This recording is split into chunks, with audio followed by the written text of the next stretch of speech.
Hello, my name.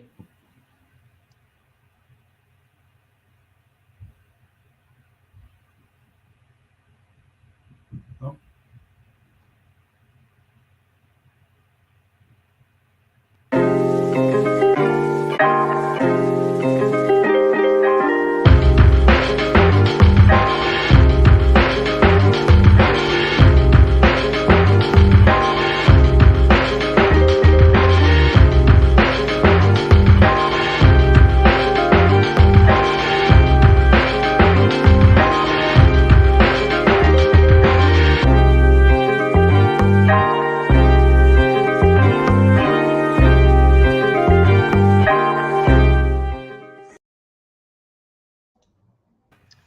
Hello, my name is Tobita Chow. I am the director of Justice is Global, which is a special project of people's action to build a just and sustainable global economy and defeat right-wing nationalism.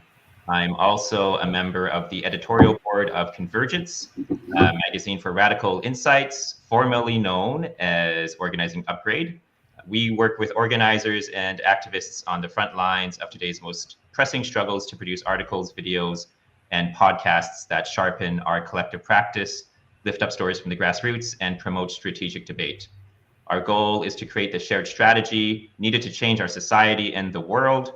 Our community of readers, viewers, and content producers are united in our purpose, winning multiracial democracy and a radically democratic economy. I'm joined today with Jerry Harris, the National Secretary of the Global Studies Association of North America, Ramon Mejía, anti-militarism organizer for Grassroots Global Justice Alliance, and Alex Gendler, a Ukrainian-born writer about political theory, history, and culture. Thanks all for joining us today. I want to note that we invited a gender balanced group of panelists for the show, but in the end, we thought it was better to not wait to have this important and urgent conversation before we could get it right. This is just the first conversation on this important issue, and we will be sure to have better representation in our next show, as we always have in the past. Before we start, I want to give a big shout out to our audience watching live on Facebook, YouTube, and Twitter. Please feel free to drop your comments and questions in the chat, and we'll do our best to engage your comments on the air. And if you haven't already, please give a like and subscribe to this channel. So with no further ado, let's dive right into this conversation. So we're here talking about the Russian invasion of Ukraine on February 24th, just last week, following months of military buildup and threats. Russia launched a full-scale invasion of Ukraine. The assault on Ukrainian cities is ongoing. It's grinding. There is mass suffering in Ukraine and a growing refugee crisis. Resistance from Ukrainians is also ongoing, and there have been a number of heroic stories, but the Ukrainians are greatly outgunned. Meanwhile, there are protests in Russia and also Belarus against the war, despite threats of severe punishment against anti-war protesters in those countries. NATO and the US, meanwhile, have committed not to engage directly with the Russian military unless attacked. However, there are a number of countries who are moving shipments of advanced weapons into Ukraine, including from NATO countries. We've also seen severe sanctions that are threatening a currency crisis and general economic collapse in Russia, which creates risks for escalation. Meanwhile, the world has rallied behind Ukraine, and solidarity with Ukraine is appropriate, and in many cases is an expression of some progressive sentiments. At the same time, however, we also see it hardening into nationalism and militarism, which also feeds the risk of further escalation. As this is ongoing, we are at the same time seeing racism on display of the border of Ukraine among refugees, and also in a lot of the news coverage of this crisis in Ukraine. So that's what we're dealing with. And I want to start off this conversation by talking about the root causes of this crisis. Obviously, there's a long story to tell about how we got here. As many on the left have argued, the expansion of NATO historically has played a role in increasing tensions with Russia, and there have been warnings about this since the 90s. At the same time, however, Putin is acting out of his own vision of Russian nationalism, which it seems to me is a reaction of a great many features of liberal or neoliberal society, European society, and something that goes beyond a response to NATO expansion. And this is also a nationalism that includes a belief that Ukraine fundamentally belongs to Russia. Jerry, maybe I'll start with you. In January, you co-authored an article for Convergence about what were then the Russian threats against Ukraine. You diagnosed the crisis as the product of a conflict between competing capitalist interests.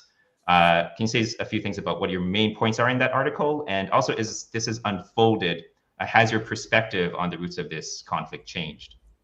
I think the roots are just great power chauvinism on part of both Russia and the West. That's the roots being played out. One of the things we talked about in the article was both the national and transnational conflicts that are going on here. And we can't discount the billions and billions of dollars that have been invested in Russia and that Russia has invested in the West. And that gives the West, I think, in this instance, some particular pressure that can apply. That wasn't there, for example, when the Soviet Union invaded Czechoslovakia in '68. That's a very different situation. It's a different world that we're living in today. Yeah. I think it is also important to understand, as I mentioned before, the nationalist ideology that Putin has adopted. So Alex, maybe I'll pass this to you. Like, what do you think is most important for anti-war and internationalist organizers in the US to understand about why this is happening and the ideology that is driving Putin's actions? Right. Yeah, I mean, I think what we've seen on display with a lot of this is a kind of like provincialism and really what I would call like a reverse, like Western. I mean, it's still Western centrism because the instinct of the left in the West is always like, to locate the blame in this kind of like self-flagellation, like it's NATO's fault. NATO did this.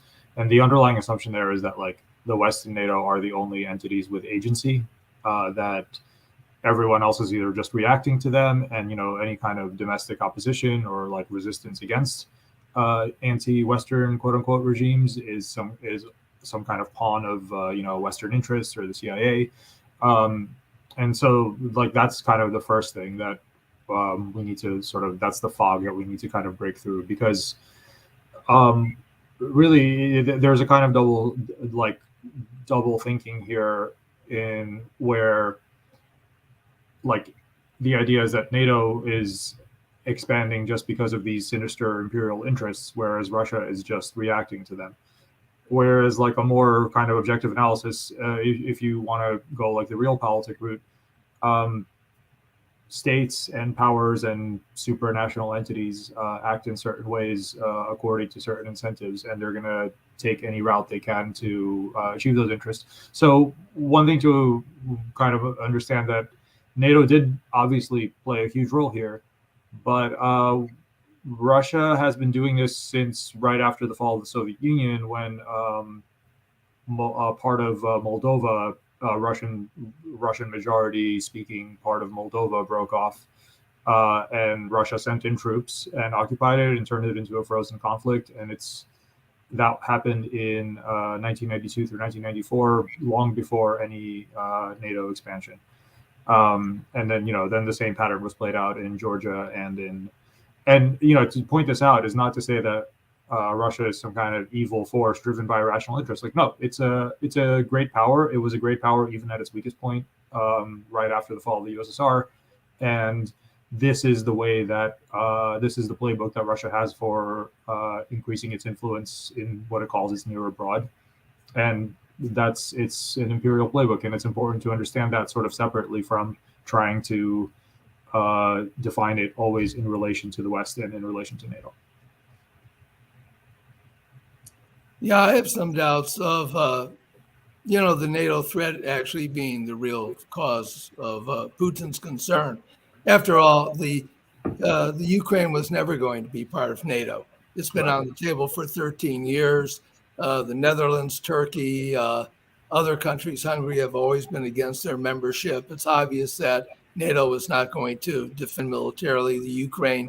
So Putin let the cat out of the bag. He said Ukraine has no historic existence. We're going to take it back. That's what's happening here. And we have not just that, he specifically blamed the USSR for creating Ukraine's current borders, which is like, that's the sort of funny irony to like all the anti-imperialist leftists defending Putin out of some kind of like Soviet nostalgia. He specifically repudiated the Bolshevik legacy, and called back. He specifically invokes pre-Soviet Russian imperialism.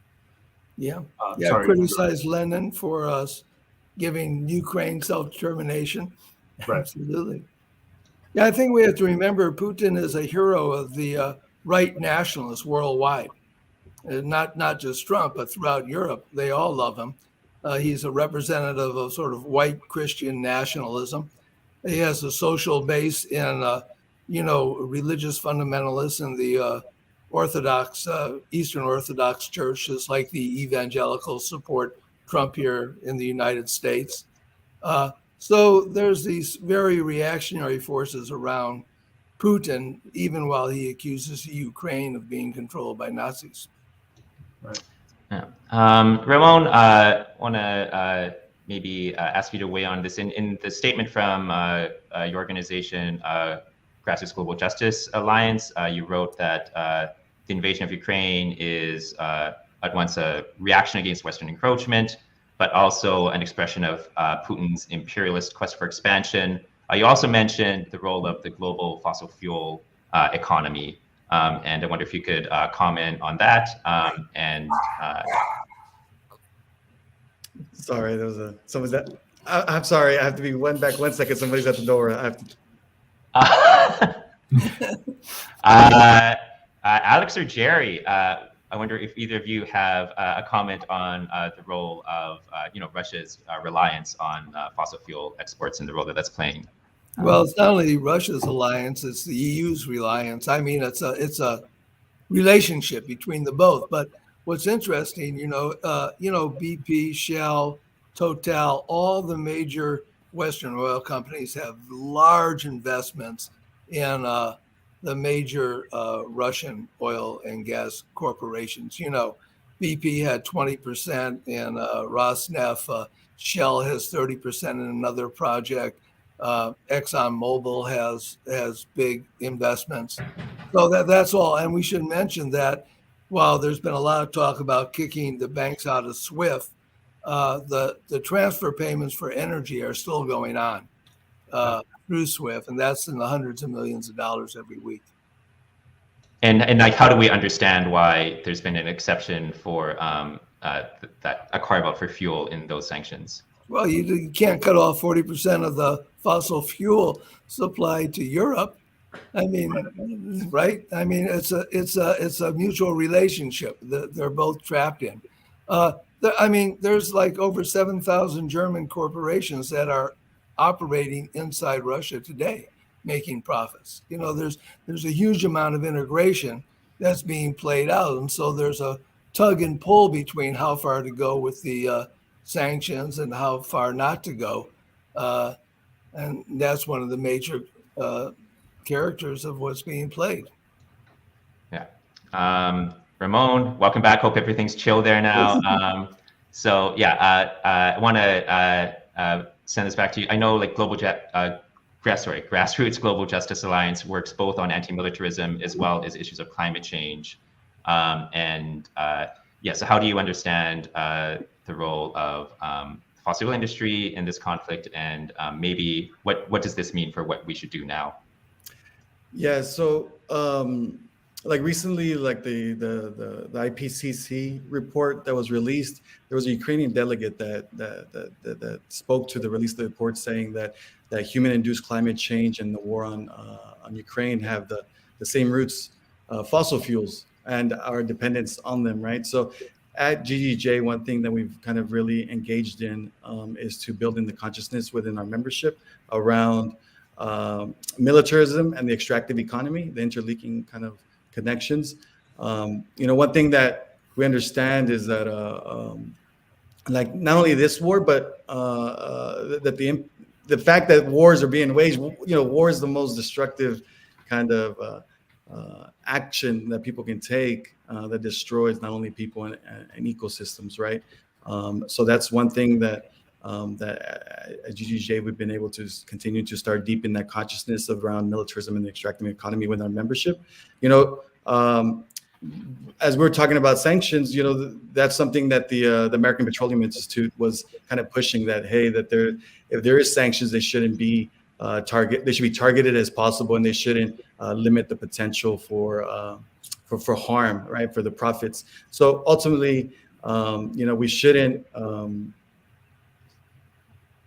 the governments and what they're saying is that we shouldn't rely solely on them, right? We need to move past the actions of the governments, and we need to kind of continue to build within spaces and within our movement.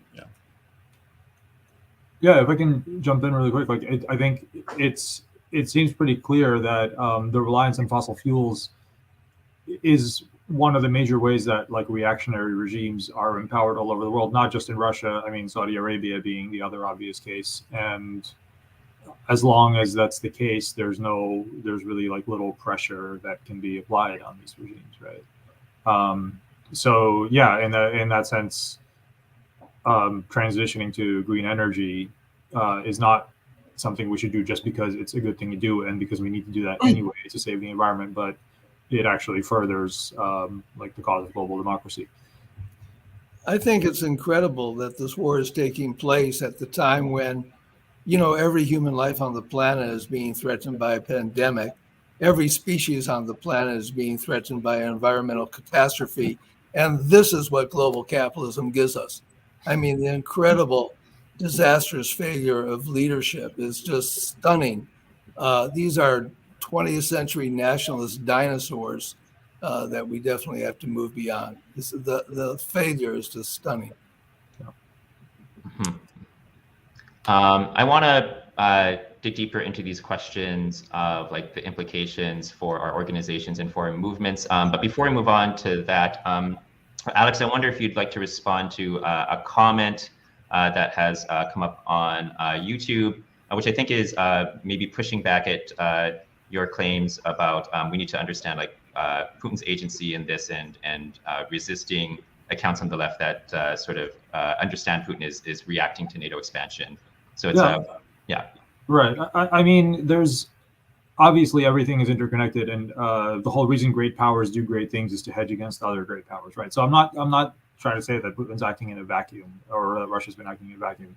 And many of the more kind of realpolitik analysts have made the case that Putin might be a particularly bad dictator. He has hitched his wagon to this imperial nationalist ideology, but really even Yeltsin. I mean, Transnistria happened under Yeltsin, and there was actually a Crimean separatist crisis that was quickly kind of quelled in the mid 90s as well. That didn't really get a lot of coverage.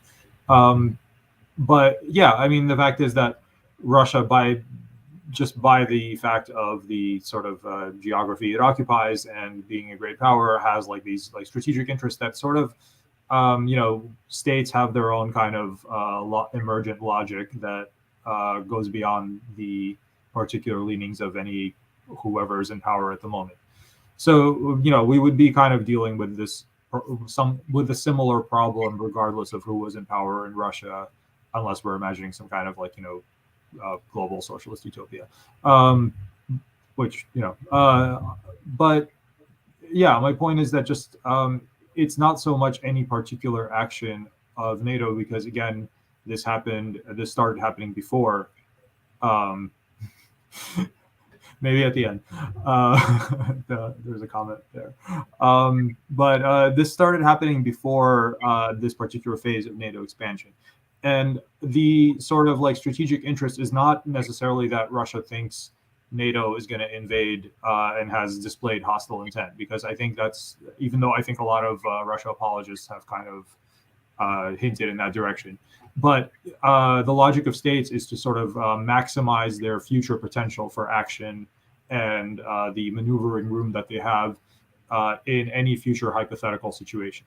And that's the kind of logic that drives imperialist expansion, even when relations are otherwise peaceful. You know, like the classic example being that in the decade before World War I, when the monarchs of Germany, Russia, and England were all cousins and going on ski trips together, their generals were still like wargaming out detailed invasion plans of each other, because this is just what happens when you live in a world governed by state, capital, imperial logic. So yeah, that's my answer to that. Yeah, I mean, I think just to even add on that, like one of the, like Saudi Arabia, UAE, Israel are like key military industrial allies with Russia, right? The Russia provides helicopters for the CIA in Afghanistan, right? So it's like they're collaborating the U.S. national security state is collaborating with Russia, with Israel, with Syria, like all these like powers are like it's like the what do you call it, the world power, but at the same time the people that are being caught up in these games that they're playing are everyday people.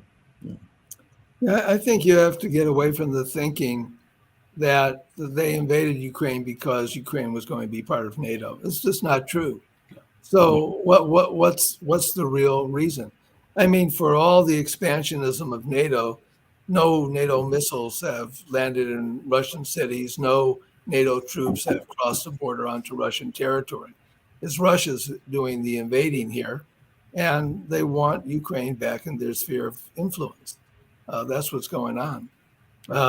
This thing of the Ukraine being Nazis is really sort of nonsense at this point. It's true that fascist forces did have some significant influence during the Maidan demonstrations, and shortly afterwards in the government, they had about 20% of parliament. But the five far-right fascist parties united behind one presidential candidate in 2018. That candidate got 1.6% of the vote. In the next round of elections in 2019, the right ran for parliament. They got 2.1% of the vote. They didn't even get into parliament. And then in 2020, they ran in regional elections throughout the country and only won 2.6% of the posts. So the idea that this is the ruling class in Ukraine, they're neoliberal globalists. That's what they are. They're not fascists. It's not a fascist. Right. And I mean, I don't want to like dwell on like tokenism too much, but this is a country that democratically elected a Russophone Jewish president. So to claim that the only Jewish head of state outside of Israel, as far as I know, and for a country to be invading under the banner of like Orthodox imperialism and invading a country that has a Jewish head of state, and basically, lots of analysts agree that his days might be numbered if Russia actually occupies. And to be doing this and claim that it's denazification is just like perverse on a massive scale. And yes. Yeah. And I mean, if I can address the Nazi thing, and like I don't want to minimize the threat of the far right in Ukraine. It's real, and it's unfortunately an outcome of this like shell game that's played by like these oligarch clans where they've like inflamed these sort of sentiments and played like symbolic politics by like rehabilitating Stepan Bandera and these like World War II era fascist symbols, and playing games with like the language politics, which really like all of this is more symbolic than anything else. For until the Maidan and until the recent war, most of the population in Ukraine has been like bilingual to various extents. They use Russian and Ukrainian interchangeably in everyday life, and just the general mood has been like apathetic and focused on bread and butter issues, which neither set of oligarchs has been able to improve. But you have the far right is a minority.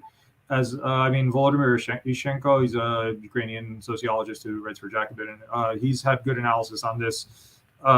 That they are well organized on the street in the vein of like classic fascist parties. They have like social clubs, gyms, but they do not have influence in the government. Their sort of relationship with the government is more of like an uneasy truce. The right sector did attack the government in like I think 2015. So all of this is like, the people that love to post pictures of Azov battalion, the battalion that displays Nazi insignia every time it comes up. For some reason, it's much more rare that you see that anyone talks about what kind of forces and what kind of battalions are fighting on the Russian side, which like a quick search will show you far more Nazi insignias. You've got the Varyag battalion, you've got the Rusich battalion with like the Nazi sun wheel. It's just full, and not to mention literal war criminals like Igor Girkin, who committed war crimes in Bosnia, and generally like these like White Army, Black Hundreds reenactors that are like the direct ideological descendants of like the Tsarist forces that committed all the pogroms. So you have to want. A lot of people don't seem very curious to ask why the actual Ukrainian Jewish communities have largely been on the Ukrainian side instead of welcoming these, Russian Orthodox anti-fascist liberators. And people don't. I think I don't want to minimize the threat of the Ukrainian far right, but a lot of the people who throw it out are doing so in bad faith because they don't seem curious about how Ukrainian Jews, which there are still many of, and many of them are fighting in the Ukrainian army, they don't seem very curious about how their actual experience. So we have a comment, and I want to encourage again our viewers, if you have any questions, please comment with them. So we have a comment. Who is suggesting that Russia is invading Ukraine because it was going to join NATO? So we reacted to that claim earlier. So who are we criticizing when we criticize that claim? Putin. Not just that. I mean, you had the official DSA International Committee statement from a couple of weeks ago, basically saying this, right? Let me pull it up here. January 31st. This statement released on the Ukraine situation barely mentioned Russia, mentioned all the U.S. active duty troops in Europe, NATO military exercises, and NATO's mechanism for U.S.-led Western imperialist domination. So it was attributing, the DSA statement attributed all of this to NATO expansion. So that's just one example to answer you. Let me address this other one. Are you saying Ukraine has not attacked Donetsk for 8 years? And this is part of like something bigger that I think I really want to, because a lot of times this comes up. There's this sort of like shell game that gets played where it's like, who's supporting Russia? Who's saying this? No one really saying this. You're finding some fringe stuff off of Twitter. And who are these tankies you're talking about, right? Okay, so like real dyed-in-the-wool tankies, people like with people on Twitter with anime avatars and like Soviet. Can you explain what that means, Alex? Yes, I'm sorry. Tanky is a term that was coined, I think, in the British Communist Party, and it originally referred to people who, Western leftists who supported the Soviet invasion of Hungary in 1956, when Hungary, by all accounts, had a democratic, it was a worker uprising against the Stalinist installed regime. And it was worker committees seeking more democracy. The Soviet Union denounced it as a fascist counter-revolution and sent in tanks to crush it. And then they did the same thing again in Czechoslovakia in '68. And so tanky refers to Western leftists who sort of gave up on like socialist, humanitarian, democratic ideals and just, in this like enemy of my enemy geopolitics game, supported anything Russia would do to quell Western influence, or what it saw as Western influence even. And so the about the attack on Ukraine attacking Donetsk. What I want to point out is that like this kind of thing, and I'm not suggesting that the person asking this is a tanky, because I've seen this kind of stuff come from well-intentioned people, and the point is that because of the low lack of like awareness, and that the fact that most of the Western left does not read Russian, does not know Russian media, they get information on these crises through like third-hand accounts from a set of like anti-imperialist sites, a lot of which do have Russian funding. So, for example, I mean, RT, we know, Mint Press News is another one. And they just have these kind of boilerplate statements. And so what happened in Donetsk, the Maidan, which, by the way, was not a fascist coup, it was a popular uprising. When extreme violence started from the side of police, that's when you saw the far-right gangs show up, as they do when violence happens. But the outcome of the Maidan was largely, a neoliberal democratic government, at least more democratic than you see in Russia. And immediately, Russia just unleashed this blitz of, propaganda that this is, at first they were saying that this is like a European homo agenda, right? That was a big thing. If you don't watch the English language media targeted at like Western leftists, but the stuff that they're actually showing to their own people back home, it's this like agenda by the rainbow flag pride EU, and they're going to turn your children gay, and that's what's being done to Ukraine and traditional Russian values. And then also that the Ukrainian nationalist Nazis are coming to ethnically cleanse the East, and they tried to stir up these like local astroturfed separatist movements in the Southeast. It didn't really take off, is the whole thing, and which is why they had to send in these like irregular Russian Orthodox militias, and who basically set up like warlord rule in the Donbass.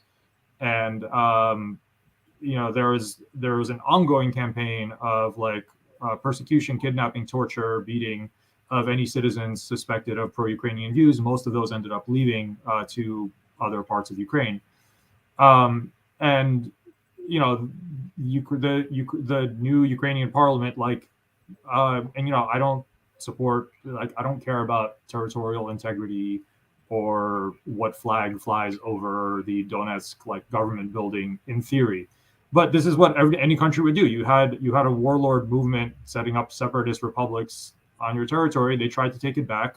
The separatists fought back with Russian provided tanks and weapons, and civilians unfortunately were killed in the back and forth, have been killed in the back and forth shelling. And yes, human rights investigators have found violations of like international war. Sorry, Alex. I want us to move to. Sorry, I'm sorry. Yeah, so I just had to adjust that. Like people just repeat this. Like people don't even know that they're repeating Russian propaganda when they're repeating it. Is my point. Got it. Yeah. If you're just joining us, welcome to Convergence presents How Do We Make Sense of the War in Ukraine. This is a conversation with Jerry Harris, Ramon Mejía, and Alex Gendler. My name is Tobita Chow. I'm an editorial board member of Convergence Magazine and director of Justice is Global. So I would like us to move to questions of practice and what is to be done. So a question from Marcy Rain: how can internationalists committed to anti-militarism most productively show solidarity with Ukrainian people in this situation? And I think maybe another question that I think could go along with this is, I feel like there are some things that are making this difficult right now, and in particular, the way that solidarity with Ukrainian people has been turned into a vehicle for forms of nationalism and militarism. So for us, like, what does solidarity with Ukrainian people look like right now? Maybe Ramon? Yeah, I can say, I can start off. Yeah, for sure. International solidarity is, it's not a charity, right? So the way that we're able to kind of genuinely build solidarity with people is not to do a crash course the day before that everything's happening, right? what's been happening in Ukraine has been happening for a number of years. So what is important in this moment is that we actually deepen the conversations and actually learn. It's so often now that many people speak, out of pocket. They speak without actually even knowing. It's very much the social media kind of craze where it's like the reaction, boom, boom, you got to type it in, but people aren't doing the research, aren't doing the studies, right? The anti-war movement in the U.S. is doing horrible, like absolutely horrible job at addressing militarism and war and everything that it's supposed to be doing. So one thing that we can be doing is identifying, because I think it's one thing that's important to distinguish is that so oftentimes that people are talking about we need to support Ukrainians, but what are we saying? What does that mean to actually support Ukrainians? There's been conversations, and this is happening on the left, right? So there's conversations about that folks need to double down on NATO and they need to support NATO and no-fly zones and everything like that. Troops in. There's all the way to that. It's like the anti-war rallies. They're sounding a lot more pro-war than anti-war.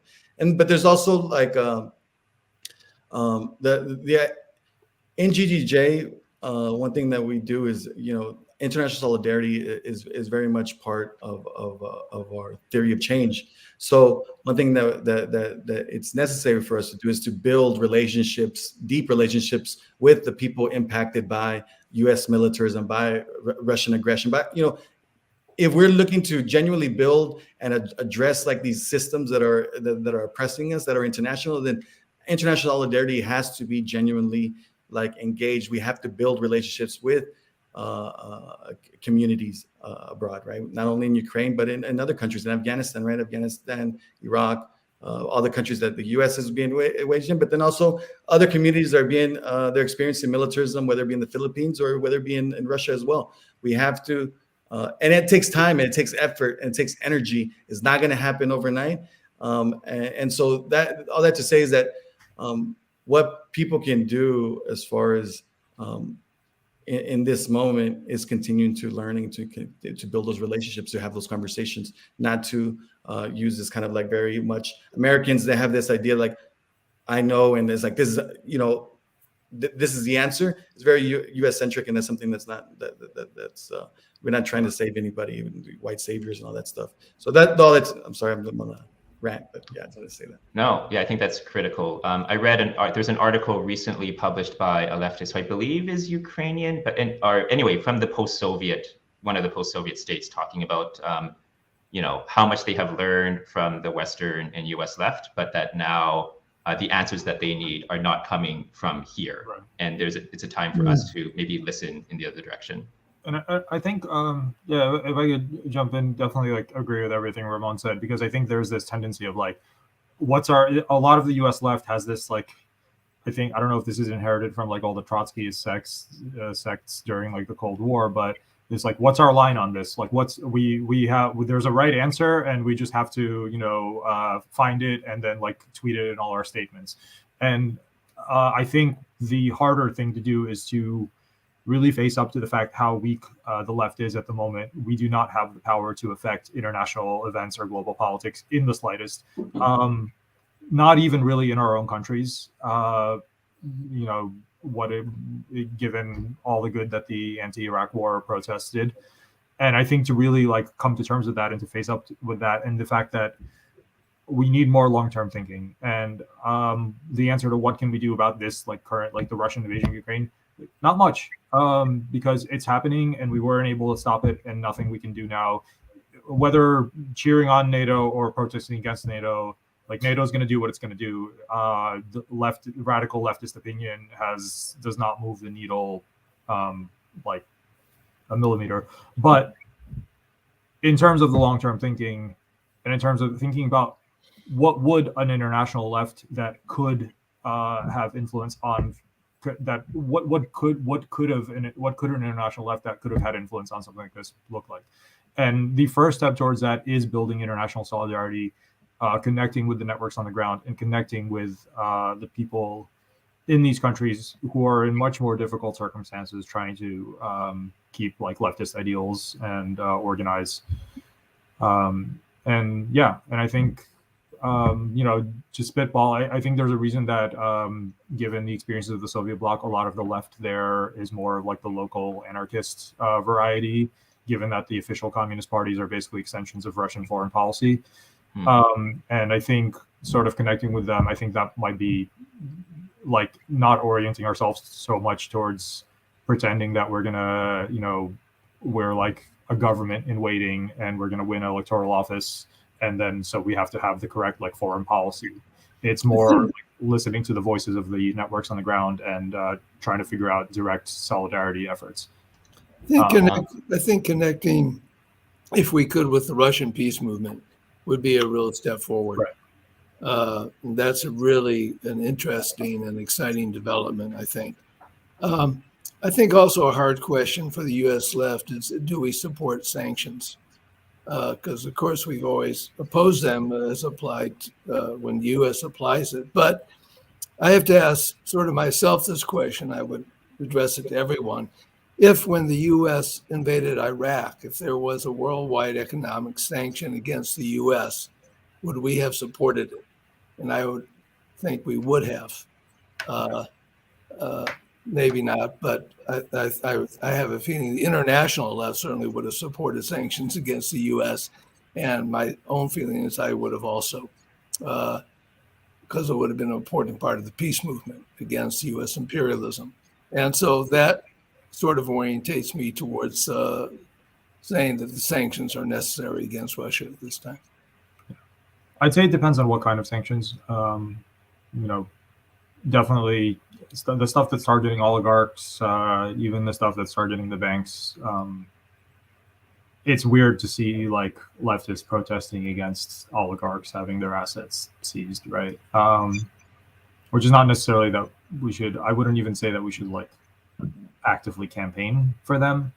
And I think that's another part of like what I'm coming to, is that for the Western left, when stuff is happening in other countries where you might find yourself on the same side as the State Department, if you're really thinking about it, like staying silent is always also an option.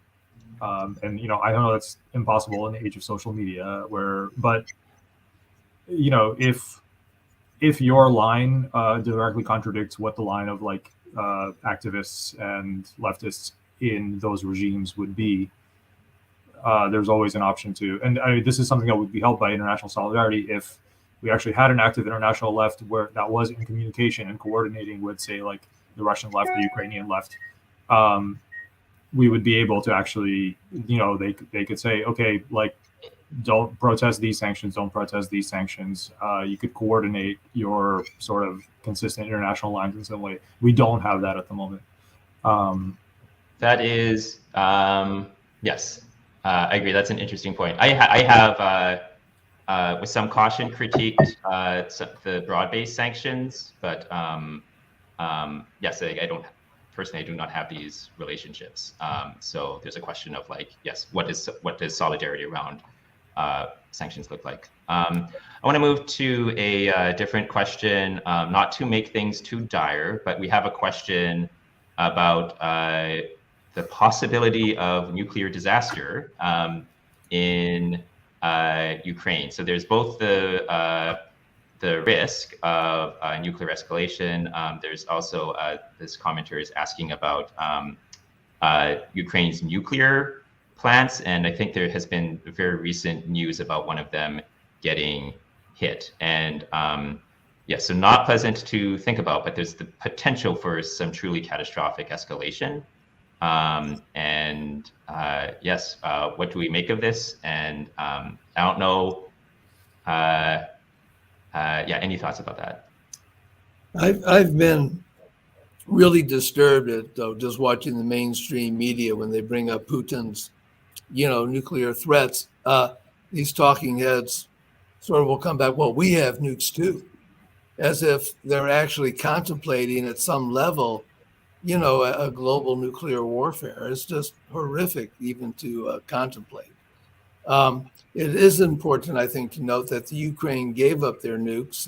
They would have been the third largest nuclear power after the fall of the Soviet Union. And Russia agreed upon them giving up their nukes that they would not invade Ukraine. That was part of that deal. And I can't help but think now that if they had the nukes, obviously Russia wouldn't be invading, and that countries like North Korea have to be taking note of the situation in terms of their own policy of developing nukes. Yeah. Regarding everyone's been talking about the threat of nuclear war, and I think it's been kind of forgotten that besides Chernobyl, there is a number of active nuclear power plants in Ukraine, and this was news that I literally just read 5 minutes before logging on to this chat, which is that the power plant in Zaporizhia has been hit by Russian artillery, and apparently the reactor is burning. Although I haven't seen that.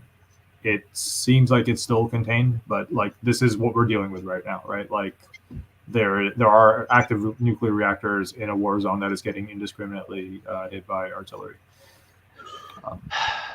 Yes. As we speak, like literally right now. Yes. Yeah. Yeah. Right, Ramon. I think, just to add on that it's more plausible, and as we're learning, right, that it's more plausible that there can be nuclear accidents, right, than the actual like launching of a nuclear weapon, right? I think that's something that's more plausible, and I think it kind of to a certain, just like in the conversations that folks have, it's always very like incapacitating of like, well, what happens if nuclear, what can we do, right? Like it's happened. They've already pressed the button. So I think that it's pertinent on us that we continue to like address like nuclear weapons and nuclear, essentially nuclear energy and the way it's used. I think it's an opportunity that like what's happening not only in Ukraine but in Japan, where the nuclear reactor is also still there polluting the ocean. I think it's an opportunity for like the denuclearization movement, like anti-nuke movement, and the climate justice movement to be really anti-war movement, to really engage in these concepts about like what about nuclear weapons and the roles that we have in geopolitics. I want to return to a point that Jerry made before about it seems like we could be facing some pretty compelling arguments in a number of countries for nuclear proliferation as various countries feel increasingly insecure after this invasion. And I think that we could be seeing increasing pressures for nuclear proliferation as part of an overall ramping up of militarism across a number of countries. That is a good argument for the increased importance of anti-militarist politics more than ever. At the same time, however, it seems to me that the conditions for anti-war organizing right now are exceptionally hostile. So maybe Ramon, I'll send this one back to you. Like, what do you see as the prospects and maybe also some of the risks around anti-militarist work now?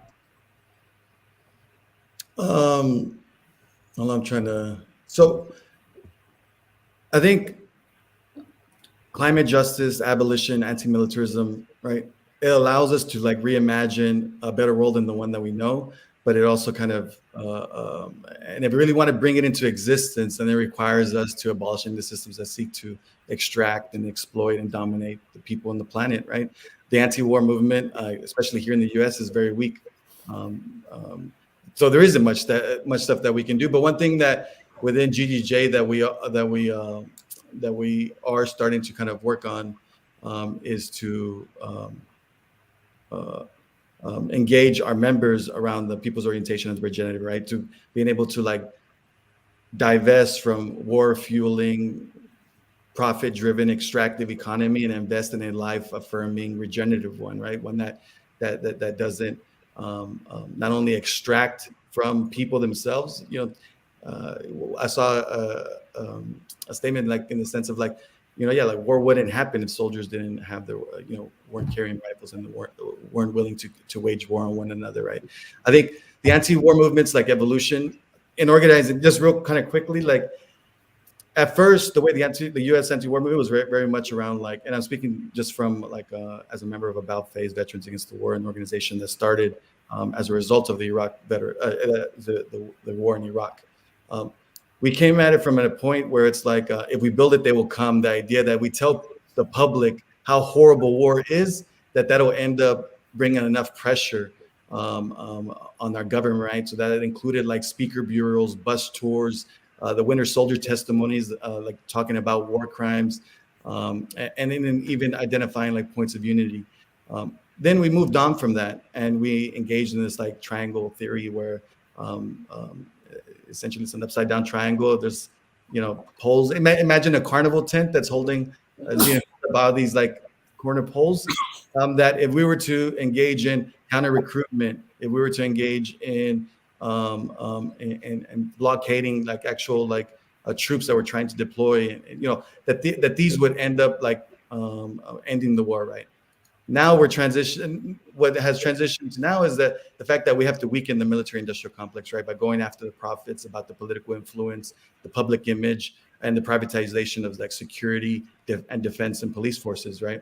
So one thing that we're doing within GGJ is identifying on-ramps for our members that come from housing justice organizations, immigration rights organizations, peace activists, like anti-war as well, and utilizing the people's orientation of the regenerative economy that are policy points in order to address like the ever increasing budget of the military, right? So I think that's one thing that we can offer up as far as like what we're focusing on.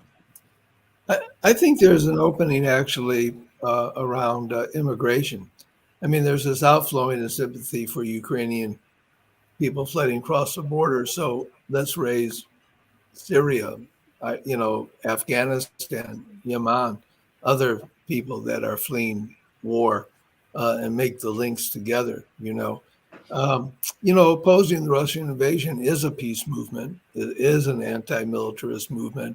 I think the knot that we have to untie is how do you oppose Russian militarism, but at the same time expose U.S. militarism?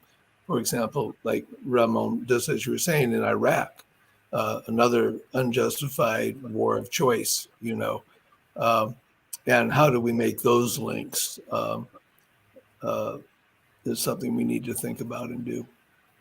I can say something about that. I think one thing that's worth pointing out in a way, not because, I mean, I hate the term, but the left does get into this kind of like whataboutism where anyone pointing out Russian militarism gets like hit with like, oh, well, what about the U.S. invasion of Iraq? But a more productive way to do that's not whataboutism, is to point out how Putin is actually using, and it's a bit of trolling, he's doing this deliberately, but he's using all the same justifications that Bush, for example, used.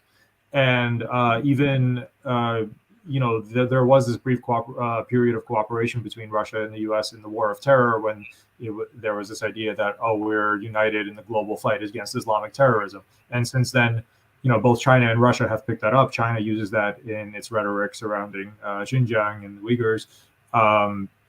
Putin uses that. He used that in Syria. That we're fighting the jihadists, and so it's worth. I think the way that you would bring those together, the critique of Russian and U.S. Militarism, is by just like highlighting that, and not making a point like, oh, well, the U.S. used this justification, so why can't Russia use it? It's the point that the justification was wrong to begin with. Right. Yes. I think instead of whataboutism, which is a way of deflecting criticism from one or the other great power, I think like connecting the dots and the very real material connection sometimes between the aggression that we see from one country and the aggression that we see from another country that are, according to the dominant narrative, like on different sides, but they're actually, if we can point out that these different examples of aggression are actually connected, I think that can be a useful addition to our politics and our understanding of the world. Yeah. Right. So let's see here. I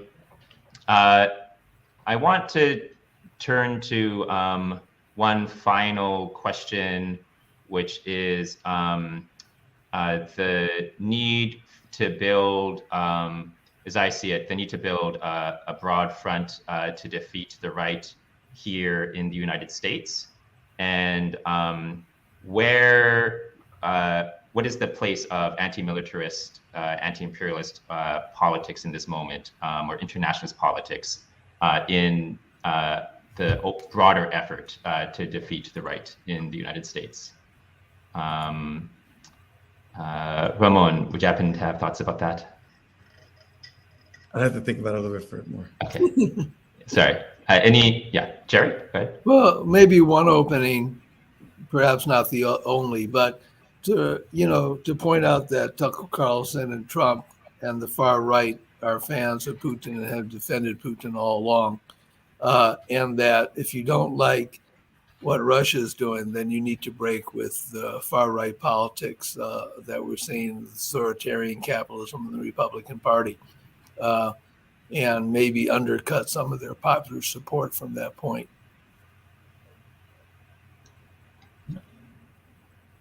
Mm-hmm. Yeah, I think there can be some very progressive sentiments that underlie the popular rejection of Putin that we see. Like, he is an example of a very advanced form of authoritarian nationalism, which is the enemy that we need to deal with here in the US as well. Yeah. So I think we are just about at time. So I would like to thank all of the participants in this discussion. This has been a great conversation. So thank you to Jerry Harris, National Secretary of the Global Studies Association of North America, Ramon Mejía, anti-militarism organizer for Grassroots Global Justice Alliance, and Alex Gendler, Ukrainian-born writer about political theory, history, and culture. Thanks to everyone who has been watching. Please remember to follow and subscribe if you haven't yet. And thank you for joining us at Convergence Magazine this evening.